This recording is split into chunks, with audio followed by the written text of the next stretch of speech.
Hey, security peeps, we are live with another edition of Breaking Into Cybersecurity. I am Renee Small, cybersecurity super recruiter, helping demystifying cybersecurity and helping amazing leaders hire great talent. And I am here with an amazing guest today, Nadia Kadhim. Say hi to everybody, Nadia.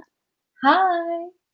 And Nadia is phenomenal. I mean, she's 26. She has just started a startup. She has just got funding for the startup. She's coming to us all the way from The Hague in the Netherlands. So Nadia, I am really excited to chat with you and learn about how you broke into the industry. What made you go from you're an attorney turned into cybersecurity, guru? So tell me, what made you switch? What made you start out with becoming an attorney and then transitioning into cyber? Talk to us about that. Well, first of all, thank you, Renee. It's amazing to be here. I've never done something like this, so I'm super excited. And yeah, so I'll tell you about me. So I started in law because I really wanted to help people.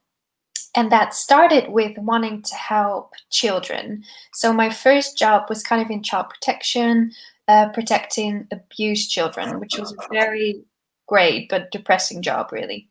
As the only legal person employed by that company, I had to kind of immerse myself into all legal aspects. Hi, Derek. Oh, I can see messages. That's cool. Yeah. I had to kind of immerse myself into all legal aspects, including privacy.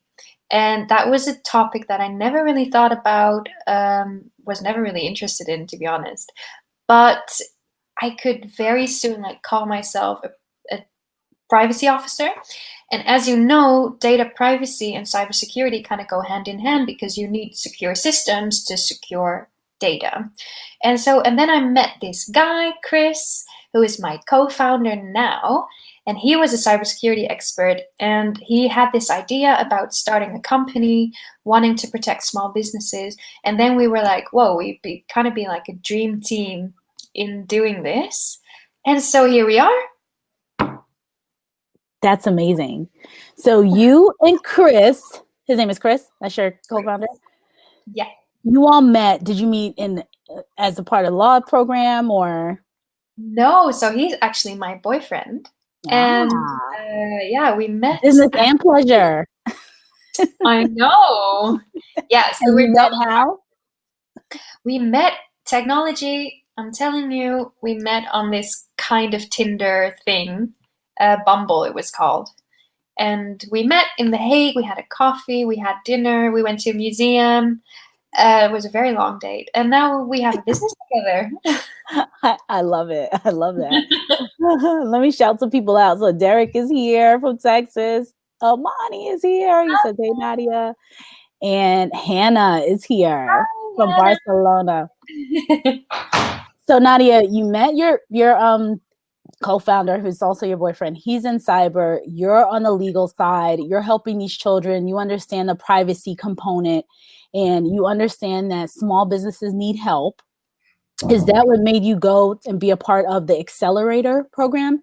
Yeah. So, so our business is completely focused on small to medium enterprise SMEs. And because there's not really anything in the market for them that kind of tackles all of their issues, cybersecurity and data privacy. So that was great. And we started in around January, getting our first investment, like you started with. And then in June, we applied on a whim to this amazing National Cybersecurity Center acceleration program in the UK. And then we were accepted and we were like, oh my God, what are we going to do? Because, in the middle of COVID, in the middle of Corona, and it was going to be a live program. So we were like, okay, we have to go to England. Anyway, we did, and the 10 weeks just finished a week and a half ago, and it's been amazing. So you left The Hague, you went to the UK. Yeah. So you're a part of this accelerator. Is it like an incubator program? Like how many people are in it? And rename it again? You said the name. Yeah, so it's the NCSC, the National Cybersecurity Center, Cyber Accelerator. It was based in Cheltenham, and there are different cohorts. And normally they did 9 months, about 9 month cohorts with different startups, and about 6 startups get chosen. But now we were the first ones to do a 10-week program, which was much shorter than they normally do. And we were one startup of about 70 applications, and 6 got chosen. So we were one of 6 out of around 70 to 100 applications.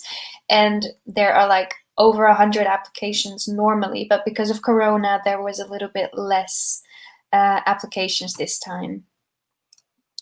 And you were there in person, it wasn't virtual. Yeah, we were there in person, which was very strange because we were like in this room and we had to really keep distance. So we were sat really far apart, but it was amazing. They absolutely did a tremendous job in keeping everyone safe, but still offering this in-person program that really changed the course of NAC.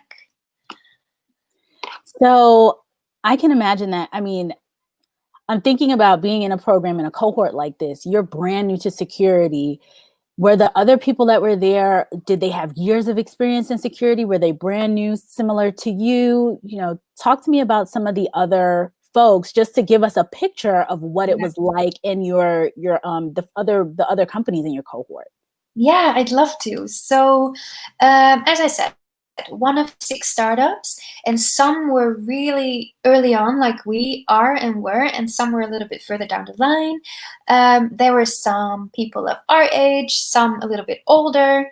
So it was a real great mix. And what the NCSC did is they chose startups on the basis of their alignment with the NCSC's mission. So one of their mission statements is they want to make the UK a safer place to live and work. And 99% of businesses in the UK, they're small businesses, so we completely flew that out of the park, or we knocked that out of the park in terms of alignment with that mission. Anyway, so there were different companies who, some of them were focused on enterprise, some of them were focused on consumers, and we were focused on SMEs, on small businesses. And different ages, different backgrounds, but mostly really technical people. And I was the only female CEO. There were 2 other women that were part of the cohort's businesses, but I was the only female CEO, so that was quite interesting. That's amazing. So I'm thinking that you're probably one of the youngest, if not the youngest there. I was the youngest, yeah. And the only female. Yeah. So the youngest and the only female. That's amazing. So what was that experience like, being there? You're a CEO, you're, the only female CEO with these men in the room, and you're, you're a co-founder. So what was that experience like? It was a mixed bag, really. The NCSC and Wayra is this company that co-hosted the acceleration program. They were amazing, accommodating, and the other cohort members, we've really made friends, like proper friends. But I don't know if it's a UK thing, because I've never really experienced it so much in the Netherlands. But there was definitely some challenges for me as a woman trying to make myself heard. And that's probably not only to do with my gender, obviously. I also have a very soft voice. Maybe you can't really hear it right now because I'm on the podcast talking into a mic, but normally I talk quite softly. And I'm not super technical. So my own insecurities were also sometimes kind of holding me back in answering some questions or talking about things. But I've grown in that so much over the last 10 weeks. And as I said, also have made amazing friends. So yeah, pros and cons, as always. That's an interesting experience, and a great experience to go through, especially this early on in your career. Yeah. So the funding aspect, tell me about that, because so many people, they struggle to get funding, and your brand new startup started in January, so less than a year. and you already have funding. And is the funding a result from being a part of this accelerator? No. So that came way before. So we got the funding in January, right when we started.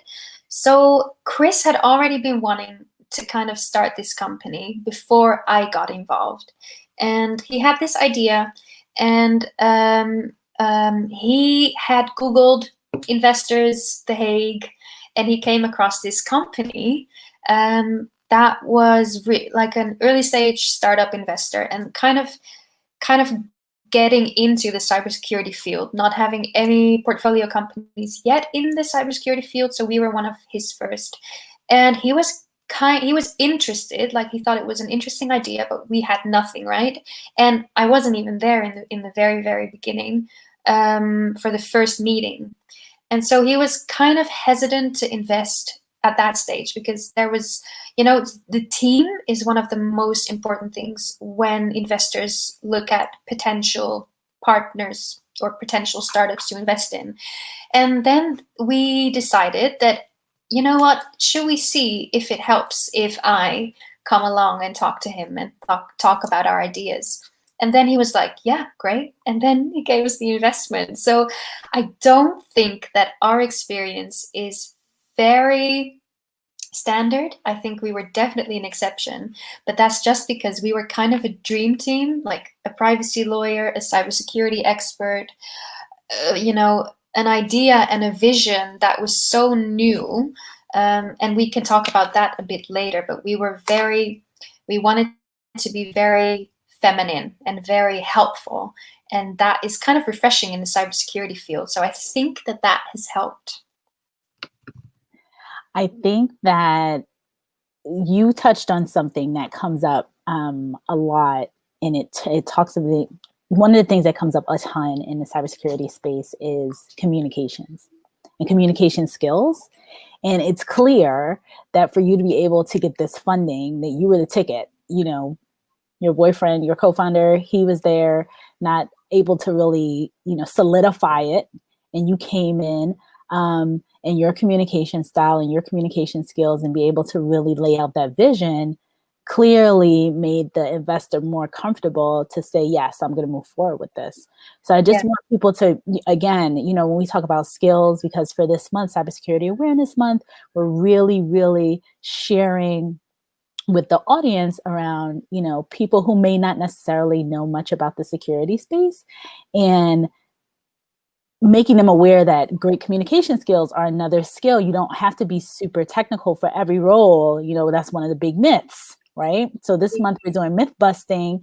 One of the myths is that everyone doesn't need to be technical. You can have your type of a background, Nadia, in privacy law, and then utilize that and partner up with someone else. Another point you made was around the team, especially when it comes to startups. One of my favorite shows, I don't watch it anymore, but it used to be Shark Tank. And I was like such a Shark Tank fanatic. And they would always talk about the team. They're like, oh, well, the product, I don't know, or what have you. They're like, but tell me more about you. I like your drive. I like what you're doing. So that's so very important, especially, in when you're doing startups or just team building as a whole. So two great points that you just made. Yeah, team is everything. We like people, we trust people. So not only investors, but also our customers, our clients, our partners, we all look at the people. So I think that if Chris and I weren't the team, then it would have gone very differently. We complement each other. And I think that's very important to know. Chris is very technical and has amazing experience, over 10 years in cybersecurity. I barely knew how to, reinstall some program on my laptop. I'm learning every day, but I think the team and investing in that great talent, that's really important. And we learned that at the accelerator as well, because we spoke to so many potential investors, and they weren't really interested in us at that moment because we were too early for like seed and further investment. But they always said the team is one of the most important things. What are some of the other takeaways that you took? That's such a good nugget from the accelerator? Like, were there any one or two things that you took away that you would want people to know about? Yeah. Oh, great question. So that's one of the things that I always say now. So it's the team, team, team, Mm-hmm. team. Um, and when you're a startup and if you talk about investment and kind of seeking investment, then what they want is scalability and defensibility. And we kind of learned how to talk in a certain way to make yourself interesting. And I think that's again where communication comes in, because words, that is my commodity, my words, because I'm trying to explain to you, what we're doing and why we're passionate about it.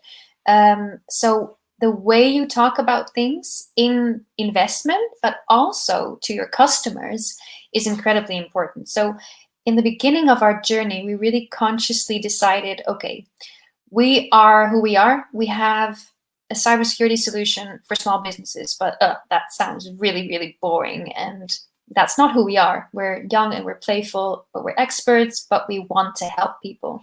So we really invested with Hannah, who you met virtually, in communication and who are we, what's our DNA, and how do we convey that to everyone around us. So that's another one. So team, communication, and what else can I say? God, it was so much. Honestly, I'd love to give you just a debrief, because seriously, it's been so helpful. It's been amazing. I can imagine. So a couple more comments coming in here. Danielle Goodwin, she's always here. She says, good morning. Chris, I'm assuming this is the other half of this That wonder is team. great. Chris says, hello. Chris, you have to get you on next. Roderick Jones says hello from the Music City, Oh, Music Nashville. City. And we have to talk about your other talents, your musical talents. That's coming up next. Ozzy That, says hello. She's going to be on the podcast soon. nice. Balroop says hi. These are all my favorite people. Roger, hello from Pittsburgh. Very much enjoying this session. Danielle says, again, small to mid-sized businesses are in desperate need of cybersecurity. So absolutely right here. And Chris chimed in again and said, especially during COVID. Yes. I was on a podcast myself recently, and we talked about the fact that right now, there's such an uptick in cases, a 400% uptick in cybersecurity, according to the U.S. FBI, 400% uptick in cybersecurity, cybercrime, and then 28% uptick in job openings. So, and small and medium-sized businesses, get hit. They're one of the easy targets. So definitely a need.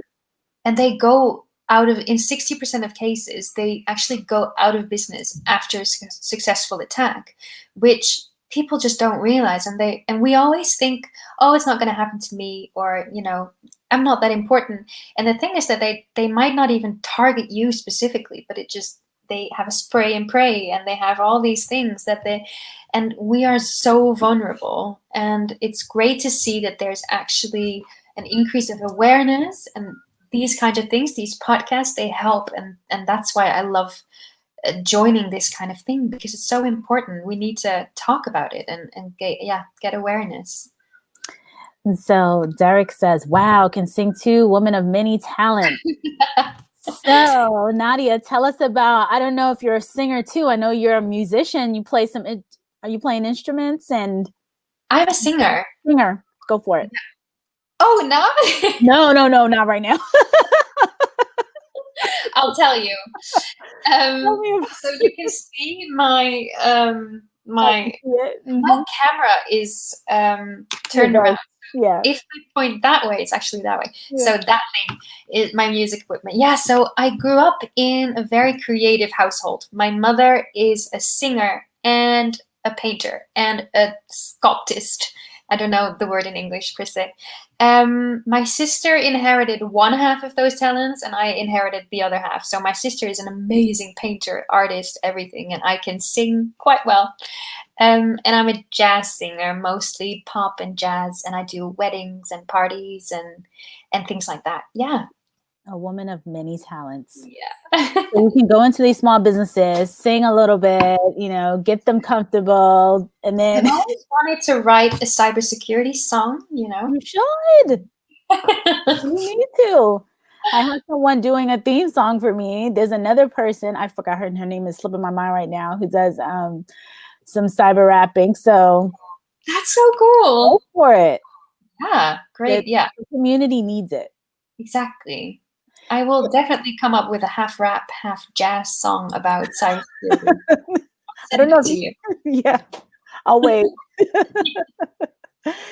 So, Nadia, one of the things that's fascinating about what your background is that, and I know that you got into privacy law, helping children because you had your own, because you grew up and had some challenges in your own life, right? Growing up.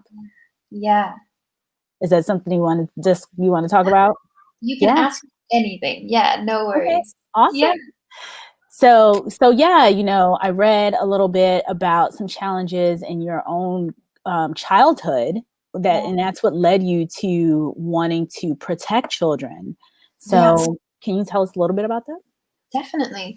So, as I said, I grew up with a very creative mother, amazingly talented, but some challenges. So, my sister and I decided to, run away from home basically when I was 14 and she was 15, my sister, and because it was just too unsafe at home. And I was already kind of in the system, so I had one number to call. And so she arranged for me and my sister to, we got a case at the family judge and we were placed into foster care. And, but our foster family turned into, my grandmother turned into our foster family. And that was amazing. So we were still able to stay with family and still, keep in contact with our mother, but just having a little bit of a better environment to grow up in and to turn into this adult who had no idea about normal life. So that was amazing. That really saved us, I think. And propelled you into wanting to go to law school to help other children. Exactly. Yeah. So my first idea was that I wanted to work for UNICEF. And that was the goal. So I was like, okay, I'm going to start law school and then I can get into UNICEF and then I can help children. So during my master's degree, I actually got an internship at UNICEF and I was like, oh my God, I made my goal. I got an internship in Geneva, the most expensive city in the world. And I did an internship for 4 months. I spoke at the UN Human Rights Council, which was amazing. And I learned so much. And then when I got back, I finished my master's degree, which was all about children's rights during war, because my master's was international public law or public international law, with a focus on international humanitarian law, which is basically the law of war. And so I focused on children's rights during conflict. But now I don't do anything with that anymore. But it was an amazing experience, and I'm so happy and grateful for the chances I got there. Yeah, that's such an amazing story. Yeah. You hear an echo? No. Okay, for some reason I hear an echo. So Nadia, what is next for you? You're so early in your career. Do you have another thing? I know you're not technical at all. You have the cybersecurity, you have the law, the privacy law background. Do you have do you plan to get certifications or anything like that? Or, I know Chris he's the hardcore cyber, he's the technical one. He's the technical one. Yeah. So whenever we talk about development of the product, I can really talk about what I want it to be, like visionary. But when it comes to requirements or proof of concept or anything like that, I have no idea.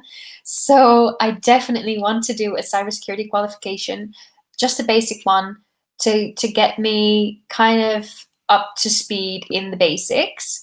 But I still maintain my position that you do not need cybersecurity qualifications. As you said, Renee, you don't need them to get into this field. especially if you're leading the business, because I'm doing so many different things that I never imagined myself to do. So I have so much to learn, amongst which cybersecurity. I won't do CISP or anything. I won't be a hardcore cybersecurity consultant, but just the essentials, just so that I know what Chris is talking about. And I can kind of say that he's wrong sometimes, just to prove a point. Because now he can tell me anything, basically. So we don't need that. We shouldn't have that. But I'm doing lots of different things in terms of qualifications. I'm doing an online course on leadership, because all of a sudden I'm a boss, and I'm doing the IBM online course on cybersecurity essentials, which is very basic, but it's really cool to kind of learn some things. How big is your team? We have Chris and Hannah. We have an intern, Emra, and we had someone starting last Monday. He's a project manager, and we're looking into hiring. And that's why we need a new round of investment. So lots of stuff is happening. We want to hire people, and we want to develop some technical cool stuff. So lots is happening. Yeah. That's really, really cool. Now, the folks that you're looking to hire, it's funny because I usually bring people on and have leaders talk about what they look for in hiring cyber talent. Is it going to be another technical person that you're looking to bring on next, or just a different type of background? No, so Chris has got the cybersecurity experience, but he's also got a load of experience in sales. So the ideal situation would be that Chris can move away a little bit from the technical stuff, get someone else to do that, and someone that, we're comfortable with saying, go do that, and it happens, which we have now. We're very lucky with that. And then he can focus on sales. So it would definitely be a technical person, probably a cybersecurity consultant, who can also kind of help with developing the technical product. So we're developing a platform that will be just a piece of software for SMEs to protect themselves from a cybersecurity perspective and a data privacy perspective. And in developing that, we need as much help as we can get in terms of, knowledge and experience from a technical person. Sorry, my answers are very long-winded. No, it's great. It's awesome because you're able to kind of share with me, because we're having a conversation. So we're talking through it, and I'm probing to see if any of my people might be a fit. So as you're talking about this, I'm kind of doing a mini intake, like, hey, would any of these folks that are listening potentially be a fit for you, and can they be remote and all that good stuff, or do they need to be in the Netherlands, or can they be in the United States or around the world? We are completely remote. So Hannah is in Barcelona. The rest of the team is in the Netherlands at the moment, but we are, and one of my friends, Dania, she's also a semi part of the team. She's from the BVI, but she's now in London, so we're all over the place. Yeah, the future of work. That's exactly. What it is. Work from anywhere. Yeah. Very, very awesome. Yeah. So Nadia, we're coming up on a 30-minute mark. Try to keep these to 30 minutes. So fast. So if you were to give a sage piece of advice, and this usually comes from my co-host who's still on the beach, Chris Foulon. If you were to give one sage piece of advice to folks who are looking and watching and seeing you out here, you're a young woman in the field, you're a CEO, what would you tell, the next person that wants to break into the industry? Well, first of all, I've already said it, but you don't need cybersecurity qualifications, because there's so much to do that you can do it from any starting point. And I would encourage you, because there's a massive shortage of cybersecurity talent, but there's so much happening that we need you.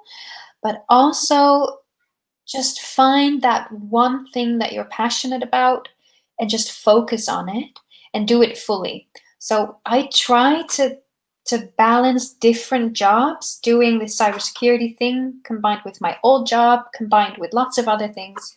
I would say just choose what you want to do, don't be afraid, because, I quit my job, my permanent contract during COVID, and in the Netherlands, a permanent contract is a very good thing to have. I quit my job because I just had, that drive, that passion, and the trust that, if I tried, I would make it work. So trust yourself, just do it, focus fully, but also don't work too hard and take some time to breathe. Don't get overworked, don't get overwhelmed, don't burn out, because we need you and we need you healthy. So, yeah. Sage advice from a 20-something, a 26-year-old. You want to come and be my grandma right now? I am so wise. You don't want to know. That's what Tyrone said. Proud of you, Nadia. My grandmother also raised us. Cool. I sing as well. You never know. That's so cool. Thank you. My grandmother was a integral part of my life too. My mom is a single mom, and my grandmother pretty much raised us. So thank you, grandparents, because without them, seriously. Thank you. So Danielle says, Nadia, you go, girl. You are going places. And Roger, thank you so much, Nadia, for your time. And thank you, Renee, for hosting. You are welcome. So thank you, Renee. Thank you for having me. It's been an absolute pleasure. Absolutely. We'd love to have you. I mean, this was so exciting to learn about you, to learn about your business, what you're doing for small businesses, and that you are a woman-owned cybersecurity business with a privacy law background. I mean, everything that we talk about and sharing with people, especially the folks to demystify cybersecurity, demystify this whole process, and see like this young woman is out here doing it, and you are amazing. So we cannot wait to see you have to come back next year and tell us like what's happening and where the company is, and show us all your products and all that good stuff. So super excited. We have so many people chiming in here. Very smart lady. Good advice. I'm on vacation. Derek says great advice, and Patrick. So cool. A little fan club here, girl. And you. Renee, thank you so much. I would love to come back next year. Yeah. All about it. Yeah. I can't wait. So folks, daily cybersecurity awareness month, pop-up videos. I mean, people from all around the world coming on, breaking into cybersecurity every day, every single day for Cybersecurity Awareness Month. So stay tuned for our guest tomorrow. Thank you again, Nadia, and thank you, the audience, for being as awesome as you are, always engaging, always, here typing in comments and all that good stuff. It makes it more fun to do that you are here. So, all right, from the Netherlands and from the DC metro area. Yeah. Okay. From there, by the way, DC. Anyway. Really? Cool. All right. Bye, everybody. Bye.